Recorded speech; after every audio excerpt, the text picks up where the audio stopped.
Morning student. आज हम लोग फिनॉल के प्रिपरेशन के बारे में बात करेंगे। अल्कोहल का प्रिपरेशन कंप्लीट कर लिए हैं हम लोग, नोमेनक्लेचर कंप्लीट हो गया, आइसोलेशन कंप्लीट हो गया। अब आज हम लोग फिनॉल का प्रिपरेशन करेंगे। प्रिपरेशन ऑफ फिनॉल में सबसे फर्स्ट मेथड है फ्रॉम हेलोएरिन, और ये रिएक्शन रिपीट हो रहा है। ऑलरेडी हम लोग पढ़ चुके हैं हेलोएरिन के केमिकल प्रॉपर्टीज में, याद दिलाते हैं आपको न्यूक्लियोफिलिक सब्स्टिट्यूशन रिएक्शन। वहां हम लोग पढ़े थे कि हेलोएरिन का न्यूक्लियोफिलिक सब्स्टिट्यूशन नॉर्मल कंडीशन में पॉसिबल नहीं है, बट इनका रिएक्शन अगर हम लोग सोडियम हाइड्रोक्साइड के एक्वस सॉल्यूशन से कराते हैं at high pressure and high atmospheric at high temperature and high atmospheric pressure, यानी 623 kelvin temperature and 300 atmospheric pressure, तो ये फिनॉल का फॉर्मेशन करता है। यानी Cl हटेगा, इसकी जगह पर OH जुड़ेगा। ये हेलोएरिन वाले केमिकल प्रॉपर्टी में देखोगे, समराइज पार्ट को देखोगे, आपको ये रिएक्शन मिलेगा। वही बताया था आपको कि ये 2 स्टेप में रिएक्शन पूरा होता है। वहां डायरेक्ट हम लोग लिख दिए थे कि ये OH बनेगा, और इसी जगह बताया था कि एसिडिक मीडियम में होता है।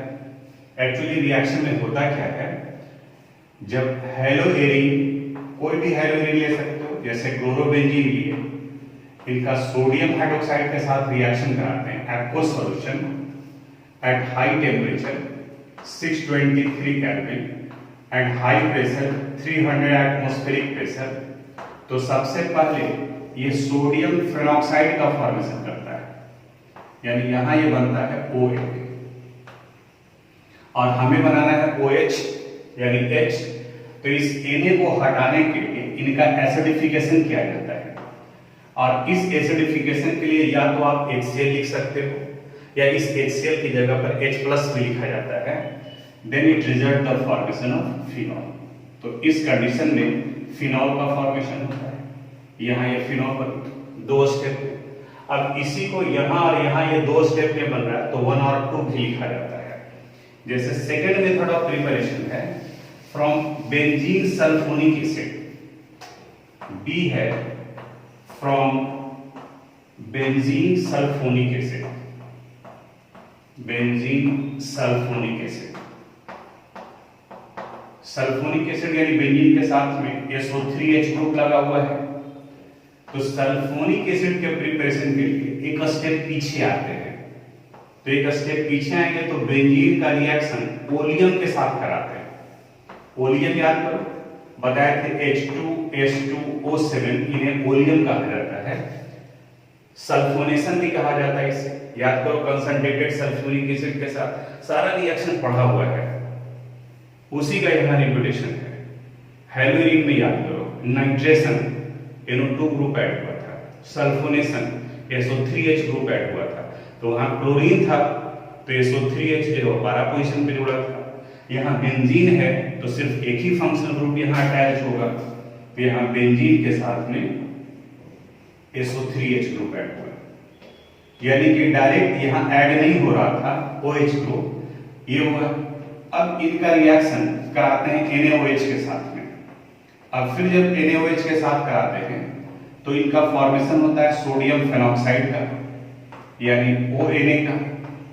अब देखो, सोडियम फेनॉक्साइड से OH बनाना है तो इनका एसिडिफिकेशन कराएंगे, तो यहां से फिर दूसरे स्टेप में लिखा जा सकता है, या तो HCl लिखो या फिर H+ लिखो, तो यहां पर ये OH हो गया, फिनॉल बन गया।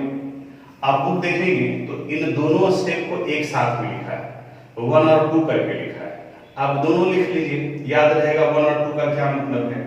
यानी कि अगर बुक देखें हम लोग तो वहां पर बेंजीन सल्फोनिक एसिड के लिए बेंजीन से चला है, इनका रिएक्शन सबसे पहले कराया गया ओलियम के साथ में, H2S2O7 को ओलियम कहा गया है। चूंकि टॉपिक आप लिखे हैं बेंजीन सल्फोनिक एसिड, तो कोई जरूरी नहीं है इधर का पार्ट, आप यहां से आगे बढ़ सकते हो, क्योंकि स्टार्टिंग का मटेरियल तो सल्फोनिक एसिड है, लेकिन एक स्टेप जानकारी के लिए यहां बढ़ा दिया गया है। अब यहां ओलियम से बन गया बेंजीन सल्फोनिक एसिड, यानी यहां आ गया SO3H। अब इस सल्फोनिक एसिड का पहले रिएक्शन कराया गया NaOH के साथ, तो यहाँ फर्स्ट NaOH लिखा जाता है। अब फिर दूसरी बार में H प्लस के साथ तो अलग रिएक्शन ना लिख करके इसी को यहाँ पर H प्लस कर दिया जाता है, यानी कि इनका इससे रिएक्शन कराएगा, जो प्रोडक्ट बनेगा उसी का एसिडिफिकेशन कराते हैं, टर्म बोला जाता है इसका acidification. It results the formation of phenol. तो ये फिनॉल का फॉर्मेशन करता है, यानी OH का ये बन गया। तो हमको लगता है ये 1 और 2 रिएक्शन में जहां देखोगे तो उसका मतलब आपको समझ में आ गया कि NaOH से पहले ये बना, उसके बाद ये बना, इसलिए फर्स्ट और सेकंड कर दिया गया है। तो इसको नोट कर लीजिएगा आप अपने कॉपी में reaction. Third method of preparation है फ्रॉम डाइजोनियम साल्ट। अब होना ये चाहिए कि जैसे जो टर्म आए जो हम लोग पहले पढ़े थे उसके बारे में थोड़ा सोचना चाहिए। अब जो हम आपको समराइज पार्ट बोले थे उसका यूज यहाँ पर होगा। रिएक्शन आप सामने देखिए कि अच्छा हेलोरीन में भी डाइजोनियम साल्ट आया था क्या? तो डाइजोनियम साल्ट आया था, तो स्टार्टिंग का पोर्शन तो वही है। डाइजोनियम साल्ट बनाने के लिए एनिलीन यानी कि अमीनो बेंजीन NH2 का रिएक्शन कराते हैं नाइट्रस एसिड से। नाइट्रस एसिड यानी कि HNO2, नाइट्रिक एसिड यानी कि HNO3, और इनके लिए हम लोग रिएक्शन कराते थे NaNO2 प्लस HCl इनके साथ में, और ये फॉर्मेशन करता है benzene diazonium salt, benzene diazonium halide भी कहते हैं, यहाँ बेंजीन डाइजोनियम क्लोराइड बन गया। अब इसके बाद क्लोरो और ब्रोमो बेंजीन के लिए याद करो, Cu2Cl2 से क्लोरोबेंजीन, Cu2Br2 से ब्रोमोबेंजीन और Ki से आयोडोबेंजीन। और उसी वक्त पे बताए थे कि ये बहुत इंपॉर्टेंट एरोमेटिक कंपाउंड है बेंजीन डाइजोनियम साल्ट। इससे करीब करीब सारे एरोमेटिक कंपाउंड का फॉर्मेशन करते हैं। जैसे इसी बेंजीन डाइजोनियम क्लोराइड का हाइड्रोलिसिस कराते हैं, यानी कि या तो वाटर के साथ में इसे हीट करते हैं या एसिडिक वाटर देते हैं, दोनों में से कोई भी यूज कर सकते हैं। एसिडिक वाटर कहीं देखोगे तो H प्लस और H2O लिखा हुआ रहेगा, डाइल्यूट एसिड भी करते हैं, या इसी को अगर कंबाइन कर दो तो H3O प्लस रहेगा, यानी कि जो तुम पढ़े हो वही है। अब इससे कंफ्यूज मत कर जाना कि सर वहां H3O प्लस लिखा हुआ था, लिख सकते हैं आप H3O प्लस भी लिख सकते हैं, एसिडिक है डाइल्यूट एसिड लिख सकते हैं आप, HCl लिख सकते हैं आप, HCl की जगह पर H प्लस लिखा गया है, ये भी एसिड को ही रिप्रेजेंट करता है। It results the formation of phenol, यहाँ पर ये फिनॉल का फॉर्मेशन होता है। तो यहां से आपको अब वो वाला पार्ट भी याद रखना है कि बेंजीन डाइजोनियम क्लोराइड से क्लोरोबेंजीन, ब्रोमोबेंजीन, आयोडोबेंजीन और फिनॉल कैसे बनेगा। आगे आगे जैसे बढ़ते जाएंगे और भी दूसरे कंपाउंड ऐड होते चले जाएंगे। ये C था। D है कॉमर्शियल मेथड ऑफ प्रिपरेशन में भी इसको काउंट किया जाता है, इन्हें क्यूमीन कहा जाता है, from cumene. Cumene common name है, इन्हें आइसोप्रोपाइल बेंजीन कहा जाता है।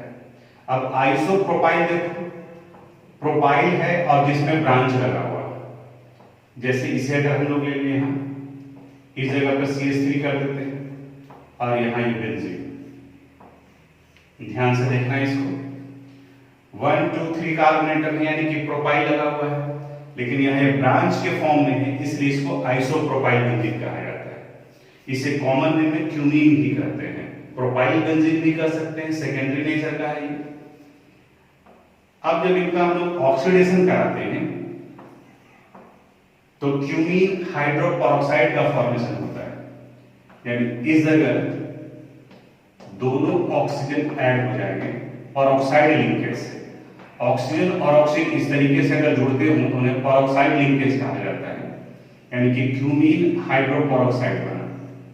और इस क्यूमीन हाइड्रोपेरोक्साइड का फिर जब हम लोग एसिडिफिकेशन कराते हैं, डाइल्यूट एसिड से कराते हैं, तो अभी ऊपर में लिखे थे कि डाइल्यूट एसिड किस तरीके से लिखा जाता है, तो H प्लस और H2O, तो यहाँ ये फॉर्मेशन हो जाएगा फिनॉल का। इसके नीचे में जगह नहीं था इसलिए हम यहाँ पे लिख रहे हैं, बगल में जगह नहीं था तो यहाँ OH और एक इंपॉर्टेंट कंपाउंड बन जाता है। यहाँ से देखो CH3, CO और CH3, इसे एसीटोन कहा जाता है, प्रोपेनोन कहते हैं, अल्डिहाइड, कीटोन और कार्बोक्सिलिक एसिड वाले पार्ट में आएगा। ये भी एक इंपॉर्टेंट कंपाउंड है। तो ये फिनॉल का प्रिपरेशन था। ये 4 मेथड्स ऑफ प्रिपरेशन आपके सिलेबस से पढ़ने थे जो NCERT बुक में दिया हुआ है। फर्स्ट मेथड किसके साथ में था? फ्रॉम हेलोएरिन। सेकंड मेथड किसके साथ में था? From benzene sulphonic acid. Third किसके साथ में था? From diazonium salt. और फोर्थ किसके साथ में था? फ्रॉम क्यूमीन यानी आइसोप्रोपाइल बेंजीन से। अब इन चारों को हम लोग समराइज फॉर्म में लिखते हैं। समराइज फॉर्म लिखने का तरीका बताएं, उसको अपने से लिखने का जितना कोशिश करोगे आपके लिए उतना ही आसान होगा याद करना। और ऑर्गेनिक का रिएक्शन याद करने के लिए वो समराइज पार्ट लिखना ये ज्यादा जरूरी है। जैसे फर्स्ट हम लोग पढ़े फ्रॉम क्लोरोबेंजीन, देखो यहां लिख रहे हैं, ये हो गया क्लोरोबेंजीन। अब अगर क्लोरोबेंजीन बनाना ही है बेंजीन से तो पीछे दिमाग ले जाओ, बेंजीन का रिएक्शन जब हैलोजन से कराते हैं in the presence of Fe और FeCl3 इन डार्क तो हैलोजन का फॉर्मेशन होता है, तो वहां भी एक स्टेप जा सकते थे। सेकेंड था बेंजीन सल्फोनिक एसिड, तो हम यहां डायरेक्ट बेंजीन सल्फोनिक एसिड ही लिख रहे हैं। और बनाया कैसे गया तो एक स्टेप पीछे हम लोग जैसे इसमें सोच सकते हैं वैसे इसमें सोच सकते हैं। फिर थर्ड था फ्रॉम बेंजीन डाइजोनियम साल्ट, तो यहां डाइजोनियम साल्ट ही लिखते हैं N2Cl प्लस और माइनस। और फिर लास्ट था फ्रॉम आइसोप्रोपाइल बेंजीन, तो CH3 CH CH3 और ये बेंजीन कई जगह पर आप लिखोगे तो ये भी CH3 ये भी CH3, तो CH के ब्रैकेट में CH3 होल ट्वाइस लिखा रहेगा, यानी यहां ना दे करके ये इस तरीके से लिखा रहेगा CH3 होल ट्वाइस और इनको मिलाया हुआ रहेगा ये, तो ये भी आइसोप्रोपाइल बेंजीन को ही रिप्रेजेंट करता है। तो जैसे आपको जानकारी होना चाहिए, अगर दिया हो तो कोई अलग कंपाउंड नहीं है, ये भी क्यूमीन को ही रिप्रेजेंट कर रहा है, तो CH3 और CH3 इन सब से फिनॉल का प्रिपरेशन होगा। देखो इन सब को हम लोग फिनॉल से लिंक कर देते हैं, यहां ये बन गया क्या? फिनॉल। ये प्रिपरेशन हो गया फिनॉल का। अब कंडीशन देखो, यहां पर क्लोरोबेंजीन का रिएक्शन सबसे पहले कराया गया किसके साथ में? NaOH के साथ में। किस कंडीशन में कराया गया? At 623 kelvin and 300 atmospheric pressure. Condition भी लिख दी और फिर जो प्रोडक्ट बना उनका हम लोग एसिडिफिकेशन करा दिए, HCl के साथ में फिनॉल बन गया। यहां देखने से सारा याद आ जाएगा आपको। बेंजीन सल्फोनिक एसिड, इसका भी सबसे पहले रिएक्शन कराया गया सोडियम हाइड्रोक्साइड के साथ में और फिर बाद में इनका एसिडिफिकेशन कराते हैं। डाइजोनियम क्लोराइड का हाइड्रोलिसिस कराते हैं, यानी कि H+ और H2O, या फिर H2O और हीट भी कर सकते हो वार्म वाटर के साथ में। आइसोप्रोपाइल बेंजीन का सबसे पहले एयर के साथ में रिएक्शन कराते हैं, क्यूमीन हाइड्रोपेरोक्साइड बना, और फिर इसका एसिडिफिकेशन कराते हैं, यानी कि H+ और H2O डाइल्यूट एसिड के साथ। तो ये देखो ये प्रिपरेशन हो गया फिनॉल का। हम ये कहेंगे कि जैसे फिनॉल का प्रिपरेशन हम बताया आपको, अल्कोहल का प्रिपरेशन हम नहीं बताए हैं, उसका समराइज पार्ट खुद से लिखो। तरीका बता दिया हेलोअल्केन हेलोरिन में। जितना ज्यादा आप अपना दिमाग यूटिलाइज करोगे एग्जामिनेशन में आपके लिए उतना ही ज्यादा आराम रहेगा। और ऐसे तो आप यहाँ कॉपी करके तो आपका ब्रेन यूज नहीं हो रहा है। पहले भी बताया हम कि आप खुद के लिए लिख रहे हैं, आपको लगता है कि हमें एक स्टेप पीछे भी जाना है तो आप एक स्टेप पीछे भी आ सकते हो। यहाँ पर भी आप देख सकते हो अपनी कॉपी में कि अगर बेंजीन है और इसका रिएक्शन अगर हम लोग करा देते हैं क्लोरीन से FeCl3 इन डार्क में, तो क्लोरोबेंजीन का फॉर्मेशन होगा। तो रिएक्शन आप अपने अनुसार से बता दें कि आप पेंसिल यूज कीजिए और इस रिएक्शन को आप एक्सपेंड कर सकते हैं, समराइज कर सकते हैं, शॉर्ट कर सकते हैं, तो ये आपके ऊपर डिपेंड करता है। जितना अपने आप को यूज करोगे एग्जामिनेशन में आपके लिए उतना ही आसान होगा। तो इनको ये समराइज पार्ट को प्रिपरेशन कंप्लीट होने के बाद में लिख लोगे, इसको बॉक्स में डाल देना। अब हम लोग फिजिकल प्रॉपर्टीज पर आते हैं अल्कोहल फिनॉल का। फिजिकल प्रॉपर्टीज में जो मेन पार्ट पर आपको कंसंट्रेट करना है वो मेल्टिंग पॉइंट, बॉइलिंग पॉइंट और सॉल्युबिलिटी से रिलेटेड है। मेल्टिंग पॉइंट, बॉइलिंग पॉइंट का जो ट्रेंड, जो कंसेप्ट आपको बताए थे हेलोअल्केन हेलोरिन में, वो यहाँ पर भी अप्लाई होगा। जो पहले पढ़े वो सब अप्लाई होगा। जैसे क्या पढ़े थे हम लोग? From lower member to higher member melting point and boiling point increases. यानी कि एक बात तो तय हो गया कि अगर हम लोग मिथेनॉल लेते हैं तो मिथेनॉल से ज्यादा होगा melting point boiling point ethanol का C2H5OH का, इससे ज्यादा हो जाएगा प्रोपेनॉल का यानी C3H7OH का। इसी को हम लोग कह सकते हैं कि from lower member to higher member it increases, या कह सकते हैं it increases on increasing the molecular mass, क्योंकि लोअर मेंबर से हायर मेंबर जाएंगे तो मॉलिक्यूलर मास का वैल्यू भी बढ़ेगा। दूसरा इंपॉर्टेंट पार्ट हम लोग पढ़े थे कि जितना ज्यादा ब्रांच होगा, यानी कि in the case of isomeric alcohol जितना ज्यादा ब्रांच होगा उसके मेल्टिंग पॉइंट बॉइलिंग पॉइंट का वैल्यू उतना ही कम होगा। रीजन, अगर ब्रांच आप बढ़ा रहे हैं तो मॉलिक्यूल का साइज छोटा होगा, और मॉलिक्यूल का साइज छोटा हुआ तो वहां वंडरवाल फोर्सेस, इंटरमॉलिक्यूलर फोर्सेस वो वीक होंगे, तो उनके मेल्टिंग पॉइंट बॉइलिंग पॉइंट का वैल्यू कम होगा। जैसे अगर हम लोग इसे कंसीडर करें CH3 CH2 CH2 और ये OH, प्रोपेन मोनोल हो गया अस्टेट चेन में है, और वहीं अगर हम लोग प्रोपेन 2 और ले लें, यहाँ OH और यहाँ CH3, तो इस जगह पर ये स्ट्रेट चेन में है और यहाँ पर ये ब्रांच आ गया, तो जाहिर सा बात है कि जो स्ट्रेट चेन में होगा उनका melting point boiling point value ज्यादा होगा, उनका साइज बड़ा होगा, इनका कम होगा। ये तो हो गया सेम अल्कोहल और फिनॉल को कंपेयर कर रहे हैं तब। लेकिन अब इस चैप्टर में कुछ क्वेश्चन वैसा मिलेगा जहां दूसरे फंक्शनल ग्रुप से भी कंपेयर किया गया है। अब जैसे अगर हाइड्रोकार्बन से कंपेयर करें हम लोग अल्कोहल को, तो अल्कोहल में एक अल्कोहल मॉलिक्यूल यानी कि ROH, और अगर ROH यहाँ ये ले लिए, और दूसरे अल्कोहल मॉलिक्यूल ये भी देखो, ये भी अल्कोहल ही है, ये भी ROH है और ये भी ROH है, लेकिन इस ऑक्सीजन और हाइड्रोजन के बीच में एक इंटरमॉलिक्यूलर फोर्स डेवलप कर रहा है जिसे हम लोग हाइड्रोजन बॉन्ड कहते हैं। यानी कि जहां हाइड्रोकार्बन और हाइड्रोकार्बन वैन-डर-वाल्स फोर्स से जुड़े होते हैं, एक अल्कोहल और दूसरा अल्कोहल हाइड्रोजन बॉन्ड से जुड़ा होता है। Chemical bonding class 11। Hydrogen bond का फॉर्मेशन तभी होता है if hydrogen is covalently bonded with oxygen, fluorine और नाइट्रोजन, और उसके सामने में ऑक्सीजन, फ्लोरीन या नाइट्रोजन जैसा कोई एलिमेंट हो। कई एक्सेप्शन भी आए, जैसे हम लोग पी ब्लॉक पढ़े, तो पी ब्लॉक में भी हम लोग बात किए थे कि H2O और अगर H2S को ले लें तो H2O में हाइड्रोजन बॉन्ड बनता है, जबकि H2S में सिर्फ वैन डर वाल्स फोर्सेस लगते हैं। तो हाइड्रोजन बॉन्ड की वजह से H2O लिक्विड स्टेट में एग्जिस्ट करता है, जबकि H2S गैसेस फॉर्म में होता है। ग्रुप 17 पी ब्लॉक के लिए हाइड्रोजन बॉन्ड के बारे में याद दिला रहे थे आपको, जो पहले हम लोग पढ़ चुके हैं।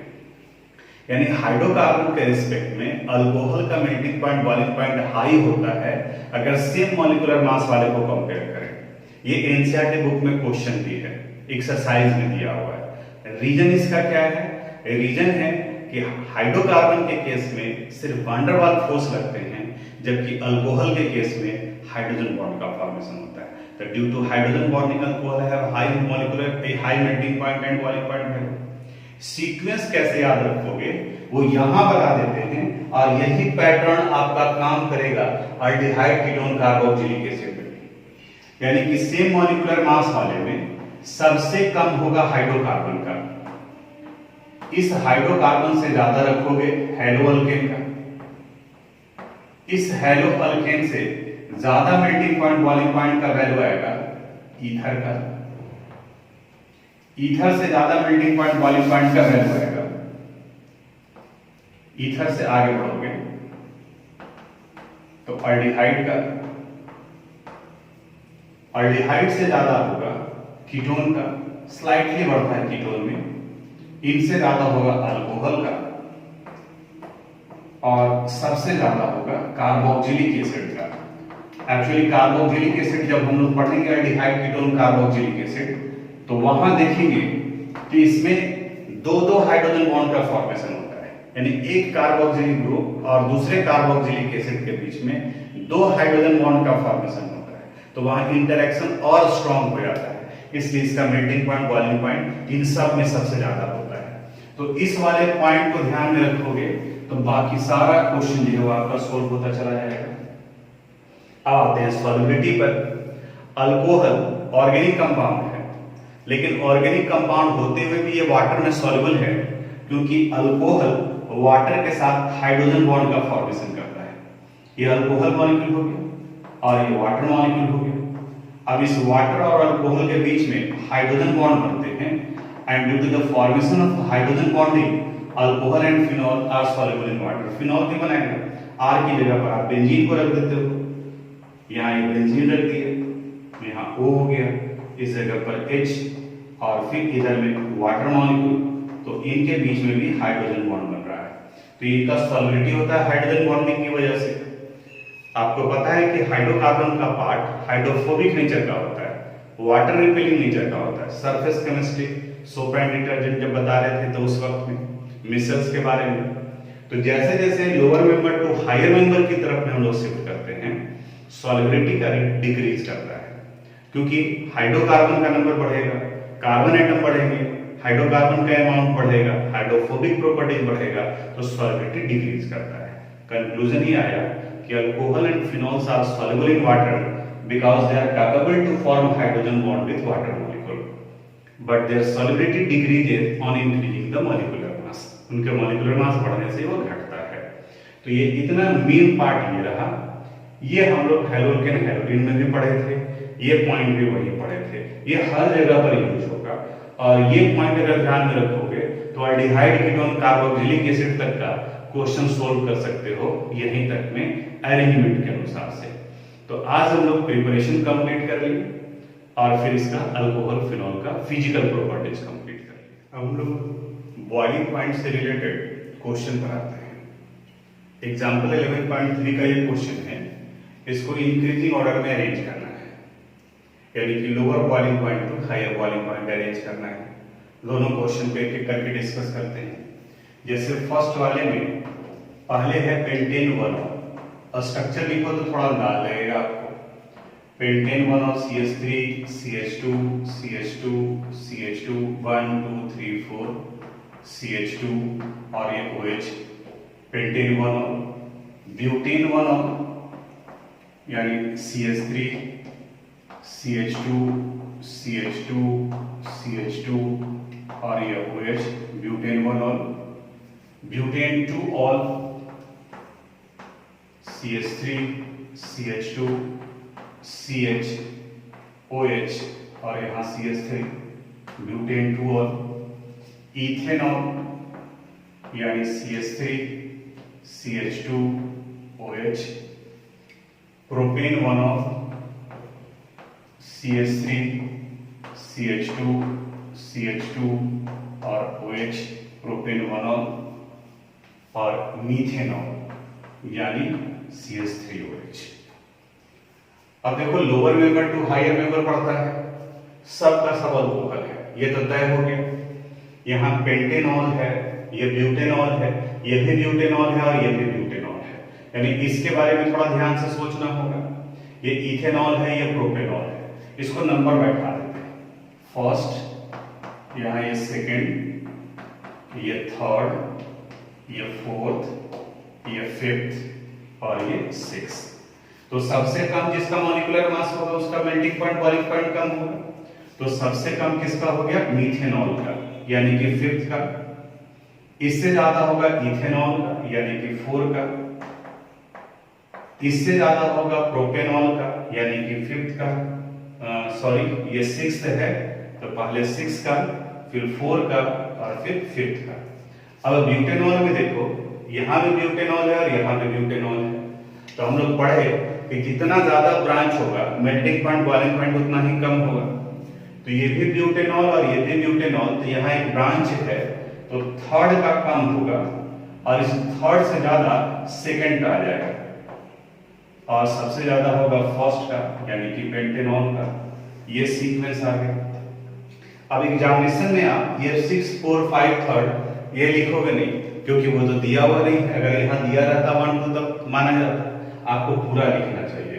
यानी 6 की जगह पर आपको लिखना चाहिए मीथेनॉल, 4 की जगह पर आपको लिखना चाहिए इथेनॉल, फिर यहाँ पर प्रोपेनॉल, फिर ब्यूटेन 2 ऑल, ब्यूटेन 1 ऑल और फिर पेंटेन 1 ऑल, यानी जैसा क्वेश्चन दिया जाएगा उस अनुसार से। तो आप यहाँ पर भी और करके उसी को पूरे को सीक्वेंस को लिखोगे। जगह कम पड़ रहा था इसलिए हम इसे लिख रहे। ये तो फर्स्ट क्वेश्चन का सॉल्यूशन हो गया ए का। अब बी पर आते हैं। बी में अलग अलग फंक्शनल ग्रुप दिया हुआ है, तो आप पहले फंक्शनल ग्रुप आइडेंटिफाई कर दो। तो अभी जो सीक्वेंस दिए हैं उसके अनुसार से कर सकते हो। देखो ये पेंटेन 1 ऑल है, ओ है, इसका मतलब ये अल्कोहल हो गया, यहां अल्कोहल। नॉर्मल ब्यूटेन यानी ये हाइड्रोकार्बन को रिप्रेजेंट कर रहा है, यहां ये हाइड्रोकार्बन आ गया। पेंटेनल एल हम लोग पढ़े नहीं हैं, अगर लेकिन 10th क्लास का या 11th क्लास का याद होगा तो ये अल्डिहाइड को रिप्रेजेंट करता है, और इथॉक्सी इथेन ये ईथर को रिप्रेजेंट करता है। तो सीक्वेंस अभी बताएं कि सबसे कम किसका होता है, हाइड्रोकार्बन का। तो हाइड्रोकार्बन में कौन हो गया, नॉर्मल ब्यूटेन।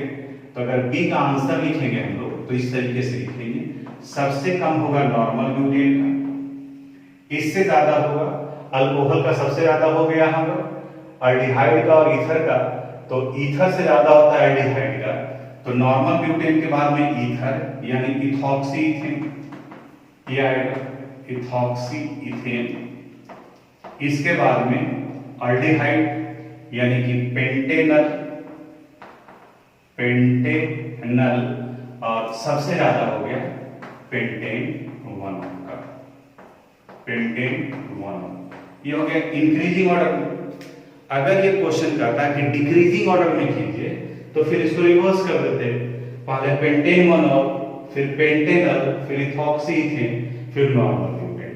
तो ये आपके मेल्टिंग पॉइंट बॉइलिंग पॉइंट से रिलेटेड क्वेश्चन था। इंटेक्स्ट 11.4 के क्वेश्चन पर आते हैं। ये प्रिपरेशन से रिलेटेड है, यानी जो आप अल्कोहल और फिनॉल पढ़े हैं उससे। यहाँ क्वेश्चन कर रहा है कि इन दोनों अल्कोहल का प्रिपरेशन आपको फॉर्मल्डिहाइड यानी कि मीथेनल से करना है। अल्डिहाइड है तो अल्डिहाइड को अल्कोहल में कन्वर्ट करते हैं तो दो मेथड था। एक था रिडक्शन, तो रिडक्शन में जितना कार्बन एटम है उतना ही रह जाएगा, और दूसरा था by the reaction with Grignard reagent.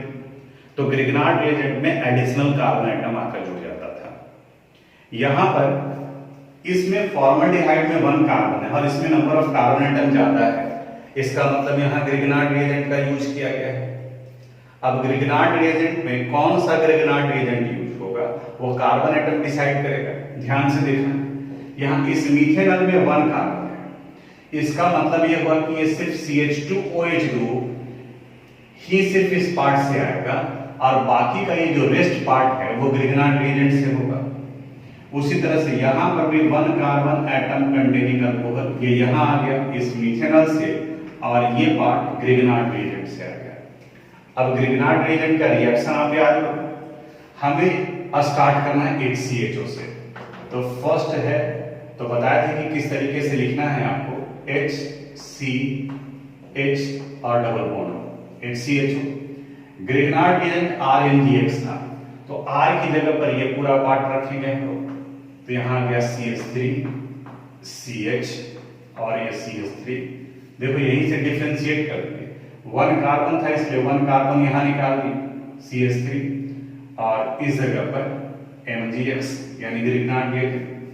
अब MgX इस ऑक्सीजन के साथ में जुड़ा था और ये पार्ट इस कार्बन के साथ में जुड़ा था, यानी ये बन गया HCH, यहां पर आ गया OMgX। अब बाकी का जहां से ये बॉन्ड ब्रेक करेगा उसी जगह से इसके साथ में जुड़ेगा कार्बन के साथ में। तो देखो ये कार्बन के साथ में जुड़ रहा है, तो CH और 2 मिथाइल ग्रुप है, तो एक मिथाइल ग्रुप यहाँ CH3 और दूसरा यहाँ CH3। अब इसका हाइड्रोलिसिस करा दिए थे, अब हाइड्रोलिसिस कराएंगे इस एडप्ट का, तो यहाँ पर ये फॉर्मेशन हो जाएगा, ये बाहर निकल गया तो यहाँ आ गया HCH, यहाँ CH CH3 CH3, ये पार्ट हो गया OH, और बाई प्रोडक्ट हो गया MgOH। अगर Br लिखते तो यहाँ Br लिखते। अब इसमें और इसमें कोई फर्क नहीं है, जरा गौर से देखो आप, तो CH3 CH, CH पर ब्रांच है CH3, CH2 देखो इस कार्बन के साथ में 2 है CH2 और ये OH, तो इसी को आप अरेंज करके यहां लिख दो और CH3 CH CH3 CH2 और ये OH। तो ये शो करना था, यानी कि ये पूरा रिएक्शन आपको लिखना था, जो रिएक्शन आप यहां पर लिखे हैं। ये पार्ट हो गया। इसी में कई लोग कंफ्यूज कर जाते हैं कि ये दोनों अलग है क्या है, तो आप नेमिंग करोगे, यहां पर इसका नेमिंग करेंगे तो 1 2 3, तो 2 मिथाइल प्रोपेन 1 हो, यहां पर भी जहां OH का वहीं से नंबरिंग करना होगा 1 2 3, देखो सेकंड कार्बन एटम पर मिथाइल ग्रुप लगा हुआ है, तो 2 मिथाइल और प्रोपेन 1 और हो गया, यानी कि दोनों एक ही कंपाउंड है। इसी तरीके से इसको आप नोट कर लीजिएगा। अब आते हैं हम लोग सेकंड वाले पर। तो ये तो समझ में आ गया होगा कि जैसे ये फर्स्ट का होगा उसी तरीके से हम लोग फिर सेकंड को भी लिखेंगे। ग्रिग्नार्ड रिएजेंट में साइक्लोहेक्साइल ग्रुप आ जाएगा, तो सेकंड का बनाएंगे तो HCH double bond O plus cyclohexyl magnesium bromide या मैग्नीशियम हाइड्राइड का MgX, अगले स्टेप में HCH यहाँ OMgX और यहाँ साइक्लोहेक्साइल, ये साइक्लोहेक्साइल को ये रिएक्शन इंटरमीडिएट यानी कि एडक्ट हो और फिर इनका हाइड्रोलिसिस करा रहे हैं, तो उस कंडीशन में ये बन जाएगा HCH यहाँ OH और ये पार्ट साइक्लोहेक्साइल और बाई प्रोडक्ट हो गया MgOH। अब इसी को हम लोग कंडेंस करके लिख सकते हैं, तो इस तरीके से लिखेंगे, ये साइक्लोहेक्साइल है, बेंजीन नहीं है, और यहाँ CH2OH। तो 11.4 का हो गया। हम ये कहेंगे कि आप एक बार इसको देखिए ध्यान से, और ध्यान से देखने के बाद में खुद से इस क्वेश्चन को बनाइए। पढ़ा हुआ देखा हुआ और फिर से इसको जवाब करो, नहीं है तो फिर आप मेथड ऑफ प्रिपरेशन वाले पार्ट में जाकर के देखो, वहां भी हम लोग मिथेनॉल से बनाए हैं, इथेनॉल से बनाए हैं, फिर कीटोन से बनाए हैं, और बताए थे कि formaldehyde give primary alcohol, other aldehyde give secondary alcohol, while ketone give tertiary alcohol. तो पहले अल्कोहल के प्रिपरेशन का समराइज पार्ट लिख लोगे और उसके बाद इस क्वेश्चन पर आओगे, तभी जो है वो आपके लिए आइडेंटिफाई करना, खोजना, देखना आसान पड़ जाएगा। तो इसको कॉपी कर लीजिएगा।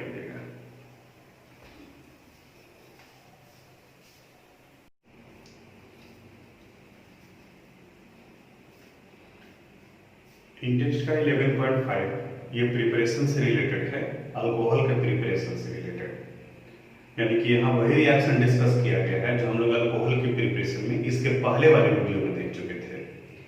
अब देखो यहाँ अल्कीन का हाइड्रेशन किया गया है, एसिडिक हाइड्रेशन किया गया है, तो वहां हम लोग पढ़े थे कि अगर अनसिमेट्रिकल नेचर का रहा तो मार्कोनिक ऑफ लगेगा, तो हाइड्रेशन में निगेटिव पार्ट OH है, तो OH वहां जुड़ेगा जहां कम हाइड्रोजन है, यानी कि CH के पास में जुड़ेगा, तो इसका फर्स्ट का जो कंपाउंड बनेगा वो हो गया CH3 CH OH और ये CH3, यानी कि प्रोपेन 2, और सेकेंड में सोडियम बोरोहाइड्राइड का है, यानी कि रिड्यूसिंग एजेंट यूज किया गया है, और यहाँ पर दो फंक्शनल ग्रुप है, एक ये देखो ये कीटोन है, इस जगह पे कार्बोनिल ग्रुप के साथ भी जुड़ा हुआ है, कीटोन है, और ये ईस्टर है C डबल बॉन्ड OR, तो ईस्टर को भी कन्वर्ट किया जा सकता है अल्कोहल में, लेकिन ईस्टर को अल्कोहल में कन्वर्ट करने के लिए हम लोग हाइड्रोजिनेशन कराते हैं, hydrogen in the presence of निकल, प्लैटिनम और पैलेडियम, जबकि अल्डिहाइड और कीटोन हाइड्रोजिनेशन से भी हो सकता है, सोडियम बोरोहाइड्राइड से भी हो सकता है, और लिथियम एल्युमिनियम हाइड्राइड से भी हो सकता है। तो यहाँ पर NaBH4 है, तो ये सिर्फ रिड्यूस करेगा कीटोनिक ग्रुप को।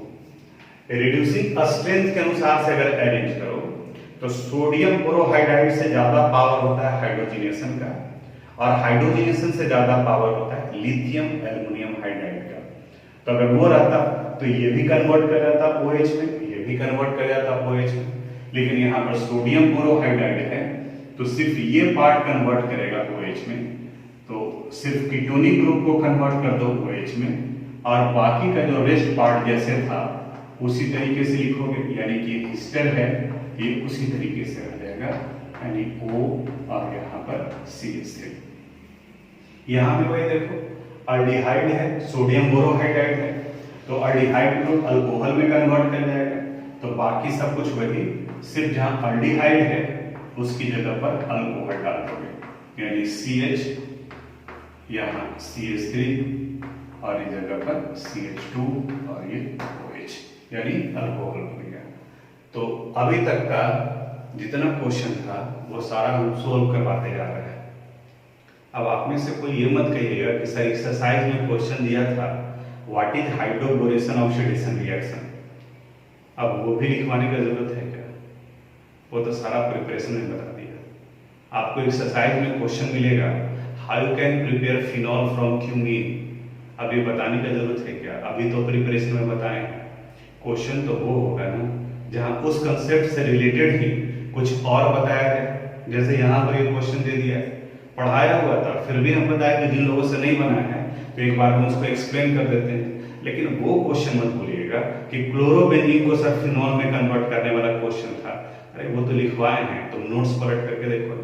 कई लोग आप मैसेज करते हैं उसी तरीके से, तो प्लीज कंप्लीट करते चलिए। जैसे ही आप क्वेश्चन देखोगे तो लगेगा कि हाँ ये मेरा पढ़ा हुआ है, और लास्ट में आप देखोगे तो दिमाग से तो निकल चुका होगा। जैसे जैसे जिस दिन जितना पढ़े हैं तो एक बार क्वेश्चन को आप देख लीजिए कि यहाँ कहाँ तक का क्वेश्चन मेरा पढ़ा हुआ है। एक्सरसाइज में बहुत सारा क्वेश्चन वो है जो रिएक्शन में हम लोग पढ़े हैं, उसी को डायरेक्ट क्वेश्चन के फॉर्म में वो दे दिया है। तो आज यहीं तक। अब अगले क्लास में हम लोग अल्कोहल के केमिकल प्रॉपर्टीज के बारे में बात करेंगे, तो थोड़ा सा देख करके रखिएगा, ज़्यादा अच्छा होगा। Thank you.